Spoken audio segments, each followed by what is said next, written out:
मित्रांनो, हे बघा ही लाल आंबाडी आणि ही सफेद. तर त्याचे दोडे बघू शकताय. याचे सफेद आहेत आणि याचे लाल. वैशिष्ट्य गुणधर्म तर दोन्हींना सारखाच आहे. पण हे जर अ, आमचे आदिवासी लोक आहेत ते हे सुकवून आणि याची पावडर करून ठेवतात. म्हणजे काही आयुर्वेदिक पण वापरला जातो आणि भाजीमध्ये वापरला जातो. जसं आमचूर पावडर असते तसंच याची मच्छीमध्ये वगैरे टाकून अशी खाल्ली जाते. पानं पण खातात मित्रांनो.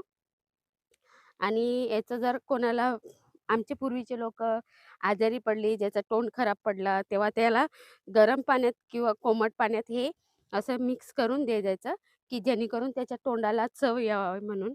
असे याचे गुणधर्म आहेत. अजून भरपूर काय आहेत आणि याच्या बीपासून तेल बनवला जातो. भरपूर आता महाराष्ट्रात 2-3 ठिकाणी तरी याची शेती केली जाते. याच्या बीपासून तेल तयार केलं जातं. म्हणजे ते पण आयुर्वेदिकसाठी जातं. पण ते कशासाठी एवढं का आपल्याला प्रॉपर माहिती नाही, पण याची शेती केली जाते. आमची लोकं तर अशीच या गोष्टी अशा भाजीसाठी वापरण्यासाठी अशी माल रानावर टाकून दिलेली असते. तर चला मित्रांनो, एवढी याची माहिती होती तेवढी तुमच्यापर्यंत शेअर केली.